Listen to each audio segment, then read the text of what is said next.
深夜，艾拉的手机又震动了。家族群里，姑姑转发了一条关于疫苗危害的文章。看到了吗？太多孩子接种后出问题，大家一定要警惕。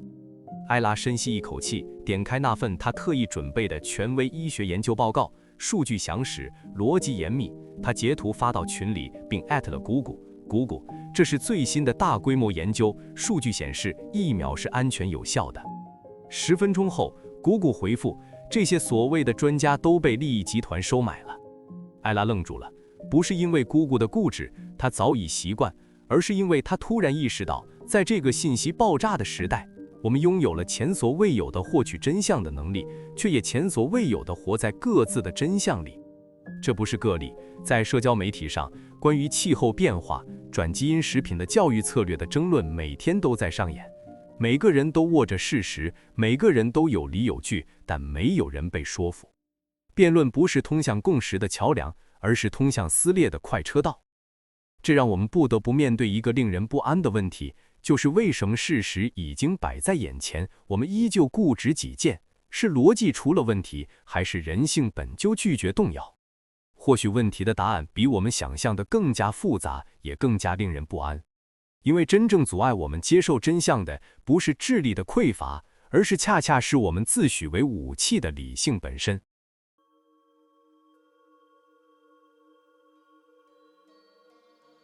深夜的书房里，托马斯一边揉着酸胀的眼睛，一边在网络上搜寻着资料。作为一位经验丰富的工程师，他自认是个理性的人，但此刻他发现自己只点击那些支持自己观点的链接，对那些反对的声音则快速略过，即使那些反对意见来自权威期刊。他知道自己在做什么，却无法停止。那些符合他预期的证据像甜蜜的诱惑，让他感到安心与正确。这种体验非法托马斯独有，我们每个人都活在这样的悖论中。自诩理性的生物，却常常成为非理性思维的囚徒。1943年，心理学家们发现了一个令人不安的现象：一旦人们形成某个观点，就会不自觉地寻找支持这个观点的证据，而忽略那些与之矛盾的信息。这种倾向被命名为确认偏误 （confirmation bias）。在尼克森的经典研究中，确认偏误被描述为在寻求或解释政绩时，偏向于现有信念、预期或守征假设的倾向。我们不是公正的真理探索者，更像是精心筛选证据的律师，只为证明自己预设的结论。这种偏误有其深刻的进化根源。我们的祖先在草原上听到草丛声响时，如果立即假设有捕食者而逃跑，即使10次中有9次是误判，生存几率也远好于那些总是乐观认为只是风声的个体。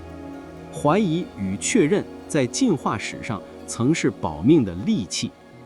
然而，在现代社会，这种机制却常常适得其反。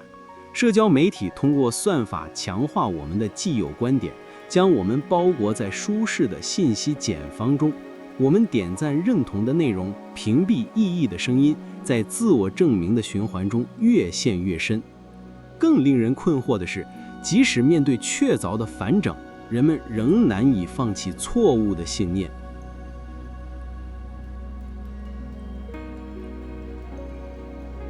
希伯特夫妇在2023年的研究中揭示了一个惊人事实：即使错误信息被明确收回，68.5%的人仍然坚持基于该错误信息形成的观点。就像托马斯，明知某些信息来源不可靠，却依然难以动摇内心的确信。为什么会这样？因为我们的信念不仅仅是头脑中的信息储存，更是自我认同的重要组成部分。放弃一个信念，尤其是那些我们公开表达过、为之争辩过的信念，就像否定一部分的自我。哲学家威廉·詹姆斯曾言，当一个人发现自己不得不放弃曾经坚信的主张的时候，这个过程中的痛苦不亚于身体上的疼痛。我们宁愿维持一个错误的信念，也不愿承受认知失调带来的心理痛苦。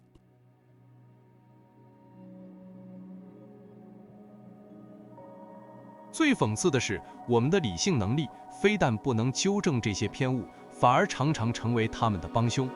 当我们接收到与既有信念冲突的信息时，大脑不会简单的接受或决绝，相反，它会启动一套精密的辩护机制，质疑反证的可信度，寻找解释的漏洞，调动一切认知资源来维护原有观点。我们越聪明，越能为自己的偏见构建坚固的逻辑堡垒。这就是为什么高智商人群同样会陷入迷信和阴谋论，他们只是用更复杂的推理来为自己的偏见辩护。米切尔和彼得斯在2020年的研究中发现，确认偏误不仅存在于高级推理中，也存在于基础的感知和信心判断中。即使是简单的视觉判断任务，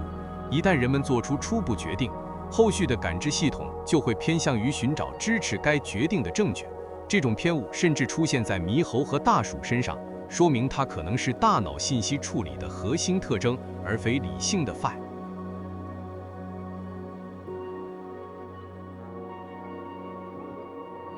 回到艾拉与姑姑的争论，姑姑相信疫苗有害，不是因为她缺乏信息，恰恰相反，她掌握着大量证据。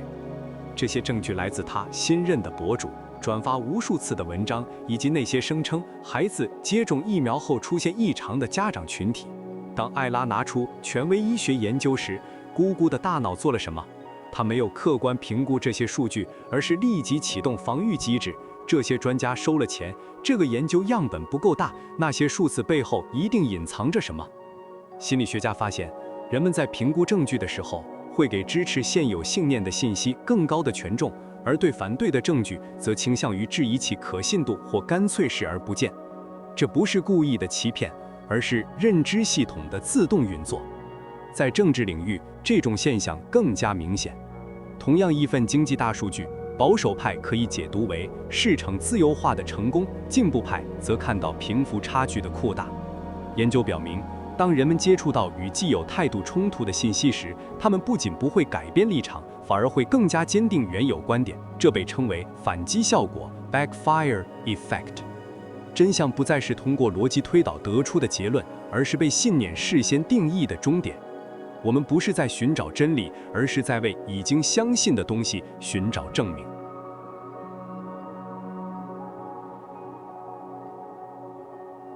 面对如此根深蒂固的认知偏误，我们是否只能束手就擒？研究带来了一线希望。比较3种纠正信念坚守偏误的方法后发现，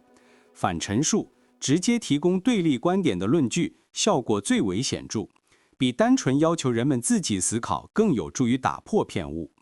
而意识训练教导人们认识信念坚守偏误本身，虽然效果稍逊，但因其易于实施而具有广泛应用价值。这意味着，虽然我们难以完全摆脱认知偏误，但通过特定的思维训练和外部干预，我们可以在一定程度上减轻其影响。但问题的关键在于，我们愿意接受这样的训练吗？还是说我们的自尊心会告诉我们，别人需要纠正偏见，但我不需要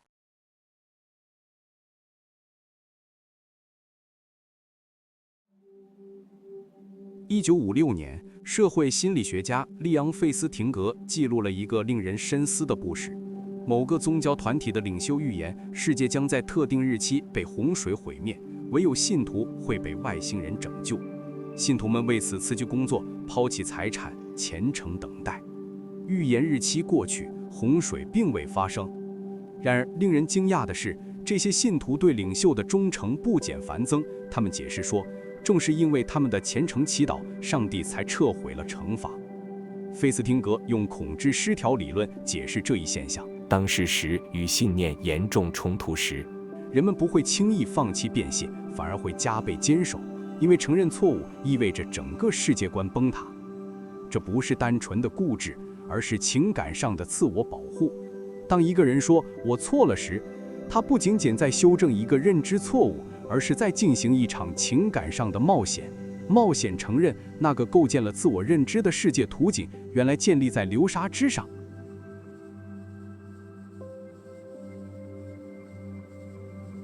印第安纳大学教授雷亚·萨维恩在《坚守被否定的信念：更大的认知故事中指出，我们的大脑天生追求认知一致性。这种追求不仅是认知上的省力策略，更是情感上的生存机制。我们发展出的心爱理论，那些基于个人经验形成的世界观，成为了我们在这个复杂世界中导航的地图。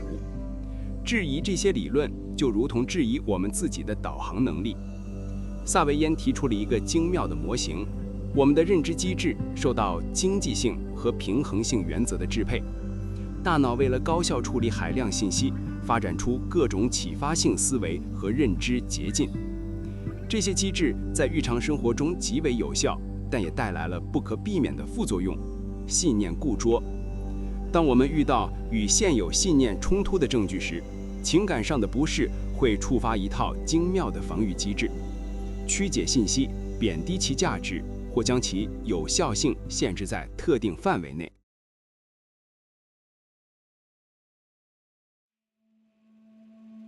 现代神经科学的研究为我们理解这一现象提供了新视角。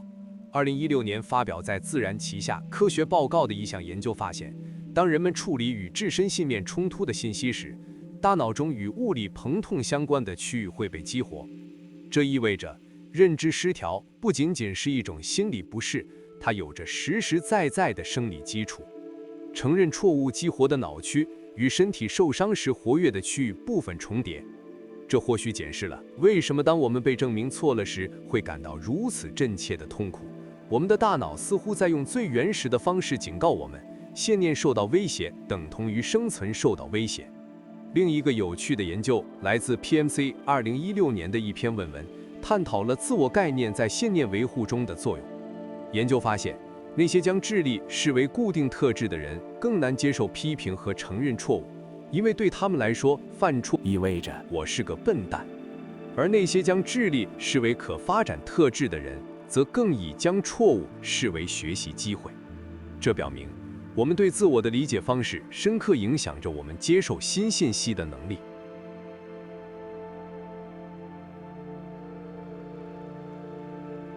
萨维安教授将信念坚守视为认知生态系统的一部分，而非需要根除的缺陷。他认为，这些顽固的信念之所以存在，是因为它们服务于重要的心理功能，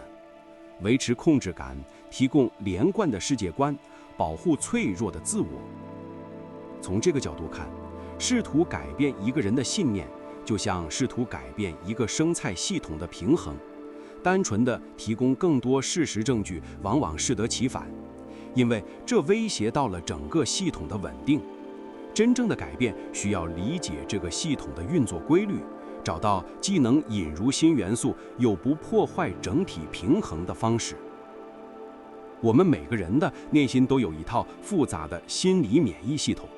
这个系统负责减轻认知失调，平衡资源管理，维持默认状态，生成和维护自我。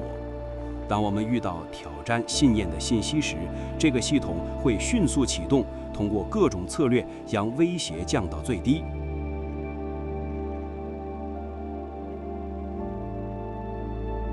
如果强行说服往往适得其反，那么我们该如何促进真正的改变？萨维恩提出了超级主动学习的理念，不是告诉人们正确答案，而是创造体验，让人们自己发现现有信念的局限性。这些方法的核心在于降低防御。当一个人不是在被教导，而是在教导他人时，他的情感防御会自然降低。当他需要向别人解释一个概念时，他不得不面对自己理解中的漏洞。当他参与角色扮演时，他能从另一个角度看问题。当他绘制概念图时，他能直观看到自己信念体系中的矛盾。这种方法的精妙之处在于他尊重的信念体系的情感维度。他不直接攻击你错了，而是通过体验让个人自己得出结论。这个过程虽然仍然会有不适，但这种不适是自我发现的一部分，而非来自外部的攻击。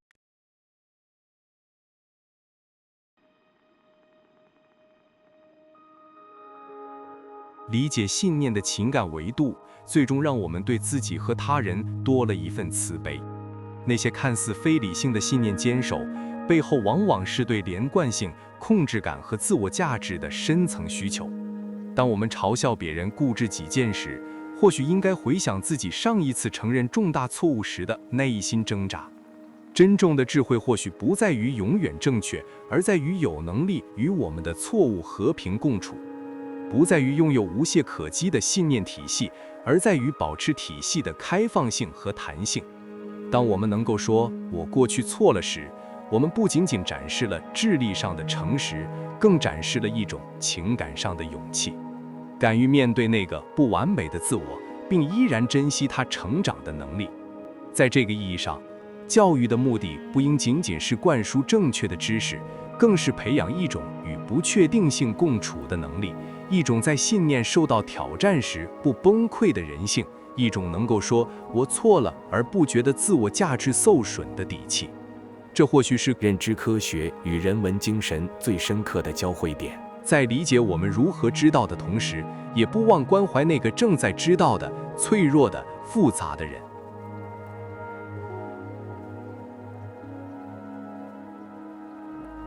艾拉还记得小时候，真理是祖父书房里那本厚重百科全书散发出的油墨香。一个事实，白纸黑字，不容置疑。如今，真理却像流沙，在他指尖的屏幕上不断滑动变形。家族群里转发着与他认知完全相悖的健康知识，大学好友圈里分享着他无法理解的政治宣言。每一次试图用事实反驳，换来的不是理性的探讨，而是一种更深层的隔阂，仿佛他挑战的不是一个观点，而是他们本身。他感到一种前所未有的孤独，不是身边无人，而是他与正经亲密的人仿佛活在了两个截然不同的世界里。这并非艾拉一个人的困境，我们正生活在一个认知部落化的时代。在这个时代，信念常常不再是什么是真的的理性追问，而是我是谁的身份延伸。我们的归属感正以起为有的力量塑造着我们认知的真理的边界。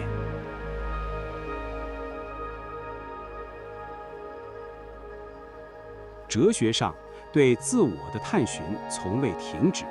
从笛卡尔的“我思故我在”到社群主义的批判，后者认为脱离了社会关系的自我是一种虚妄。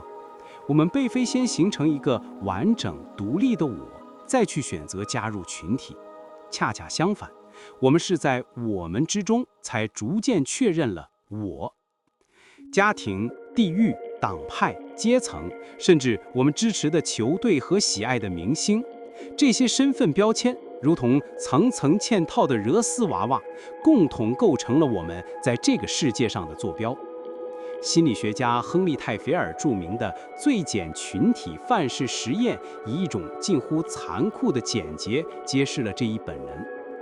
他将互不相识的受试者随机分为两组，仅此而已，没有任何实质性的互动或共同利益。结果发现，人们会立刻倾向于偏爱自己所在群体的成员，并愿意将更多资源分配给他们，同时贬低外群成员。这意味着划分我们与他们，并由此产生内群偏爱与外群偏见，是一种深植于人类心理的底层机制。它曾帮助我们的祖先在严酷的南然环境中凝聚力量，生存下来。但在信息爆炸的今天，这种古老的生存本能却可能成为阻碍我们认知现实的枷锁。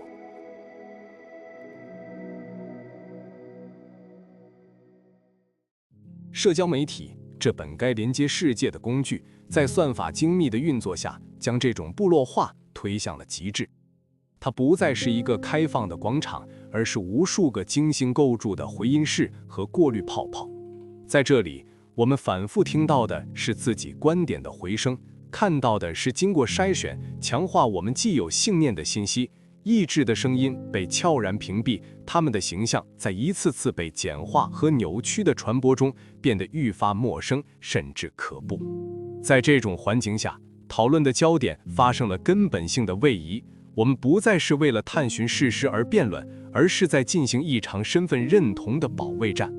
支持或反对一个观点，不再取决于其内在的逻辑与证据，而在于我们这边的人怎么想，他们那边的人又怎么反对。哲学家们早已常见，认知本来就不是纯粹的，正如尼采所言，没有事实，只有诠释。我们的视角，我们的前见决定了我们能看到什么，而当我们的视角被一单一的规定群体所垄断时，诠释的多样性便消失了，取而代之的是一种强制的共识。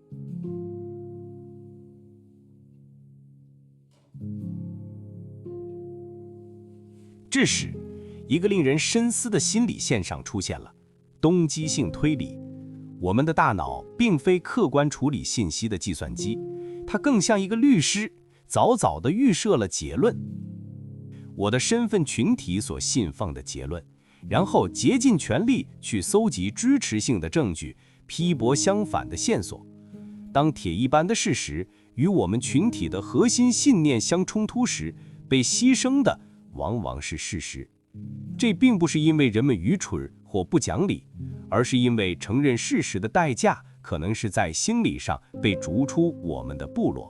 这种社会性死亡的风险远比承认一个认知错误要可怕得多。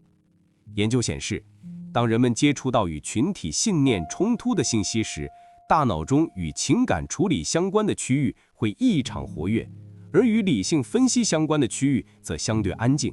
我们并不是在理性的权衡证据，而是在情感上抵御威胁。因此，在群体边界的巨大引力面前，叙事和逻辑的光芒常常黯然失色。捍卫我们是谁，比认清什么是真更具生存紧迫性。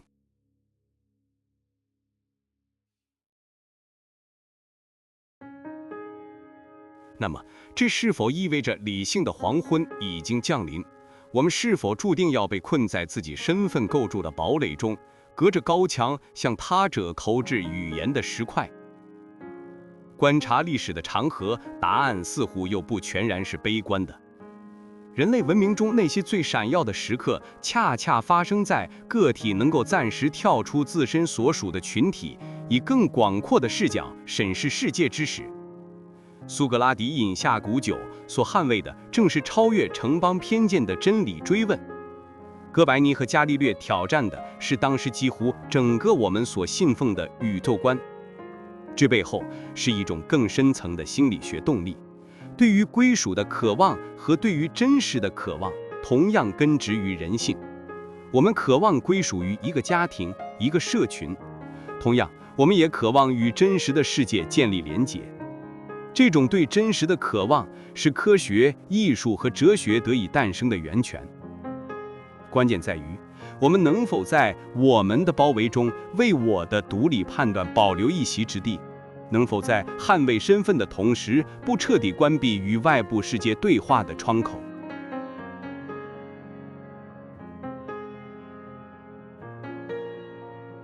观察那些能够在一定程度上抵抗极端部落化的人，他们身上往往有一种特质，拥有多重交叉的身份认同。一个人可以同时是某个政党的支持者，一位科学家，一个环保主义者，一个孩子的家长。当这些身份在不同情境下被激活，他们会相互制衡，避免任何单一身份完全主宰其认知框架。当关于气候变化的科学事实，科学家身份所重视，与所属政党的主流观点相悖时，作为家长对下一代未来的担忧可能会成为一个打破回音室壁的支点。这微光并非来自冰冷的逻辑链条，而是源于我们共同的人性，那份能够感知他人的痛苦，能够被美好故事打动，能够对未知保持好奇的原始能力。当我们谈论一个持不同政见者时，如果不仅仅将他视为一个敌人的标签，而是想象他也如我们一样，会为自己的孩子的第一次微笑而心动，会在失去亲人时痛哭，那么高墙上便出现了一道裂缝。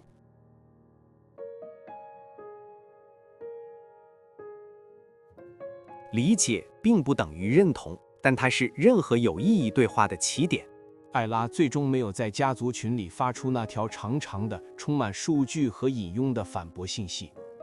他选择了给姑姑私发了一条消息：“姑姑啊，看到您转发的文章，很担心您的身体，您最近睡眠还好吗？我们周末一起去逛逛公园吧。”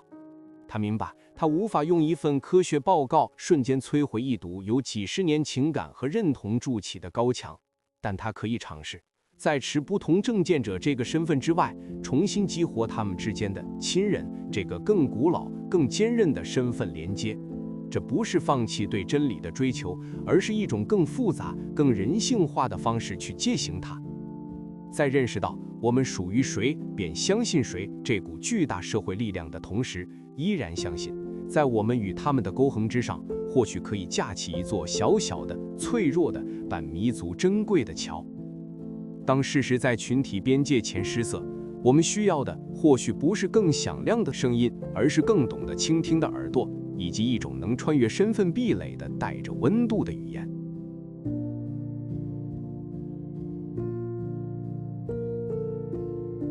托马斯关掉了电脑，他站起身，走到窗前。夜色如潮水般涌来，夜空中的星星冷冷地闪烁着。那些来自几百万光年外的光芒，穿越时间的长河，抵达他的眼眸。他们不为任何人的信念而改变轨迹，不因任何争论而暗淡或明亮，他们只是存在着，冷静的、永恒的，见证着人类所有的执念与放下。他想起那些彻夜搜索的资料，那些被他精心筛选的证据，那些支撑着他观点的坚固逻辑。此刻，这一切突然显得如此轻盈，如此不那么重要。真理不需要他的辩护，真理只需要他的开放。这个念头像一阵风，吹散了某种沉重的东西，不是认知的失败，而是思想的解放。从自我证明的重负中，从必须正确的枷锁中，从说服他人的焦虑中解脱出来的自由。让我们回到最初的疑问：为什么事实已经摆在眼前，我们依旧固执己见？答案在慢慢浮现，像雾中显形的山峦。不是因为我们缺乏理性，恰恰相反，是因为我们太过理性。理性到可以为任何想要相信的东西编织出完美的逻辑丝网，让谎言也能在其中安睡，如同真理。不是因为我们不重视真理，恰恰相反，是因为我们太重视真理，重视到害怕发现自己可能用了一生去捍卫的，竟是一场精心的误解，一个美丽的错误。不是因为我们不需要归属，恰恰相反，是因为我们太需要归属，需要到宁愿牺牲客观的真相，也要守护那个让自己感到安全的我们的温暖怀抱。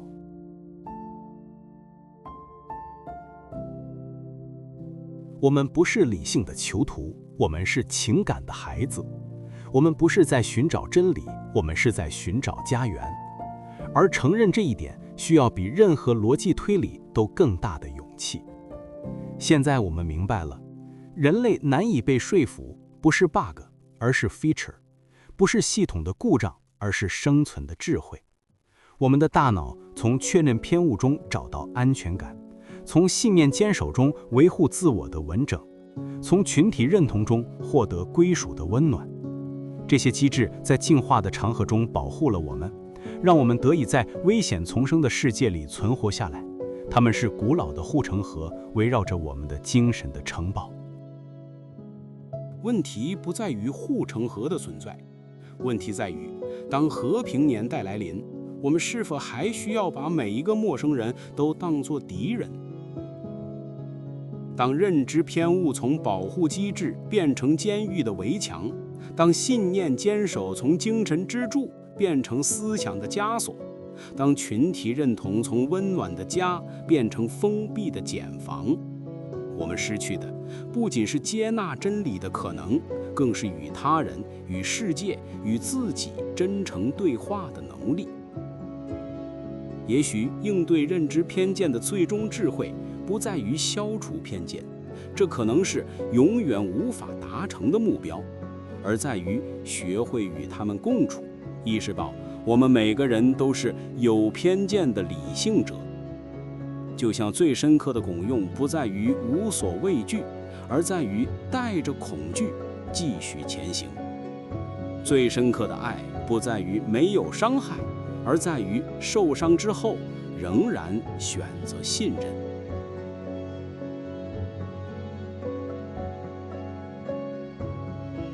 正如哲学家卡尔·波普尔所言，真正的理性不在于坚守自己的信念，而在于愿意质疑他们的心。这句话的美不在于它提供了答案，而在于它守护了一个空间，一个可以说我不确定的空间，一个可以说也许我错了的空间，一个可以说让我们一起想想的空间。我们每个人都是有偏见的理性者，这不是缺陷，这是人之为人的底色。我们的偏见是我们走过的路，是我们爱过的人，是我们受过的伤，是我们在这个世界上存在过的证明。问题不在于我们有偏见，问题在于我们是否有勇气在某个时刻停下来，对自己轻声说：这或许只是我的偏见，我可能错了，让我再想想。这几个字轻如鸿毛，却重如千钧。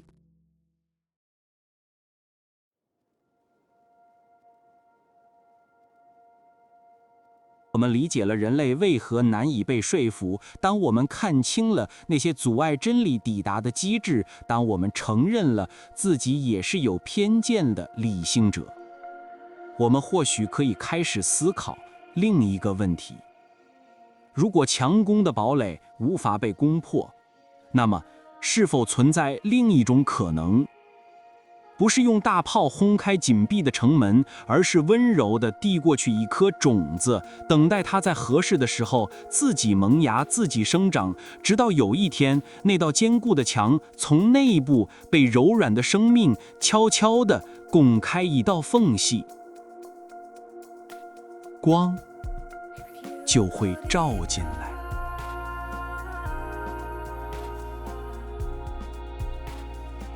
艾拉和她的姑姑那个周末去了公园，他们没有谈论疫苗，没有谈论政治，只是聊了聊家常，看了看秋天的落叶。但在回家的路上，姑姑突然问：你上次说的那个研究能不能再发给我看看，我想自己读一读。艾拉笑了，她知道这不是说服的胜利，而是连接的开始。在这个越来越分裂的世界里，也许这就是我们能做的最好的事情，不是改变彼此，而是保持连接；不是证明谁对谁错，而是记住我们都是同样脆弱、同样渴望被理解的人。说服很难，但理解或许还有可能。而有时候，理解本身就已经是最深刻的改变。夜深了，星星依然在闪烁。真理依然在那里，等待着那些愿意放下成见、打开心扉的人。不急，慢慢来，毕竟我们都在路上，即使是陌路，也终有交汇的可能。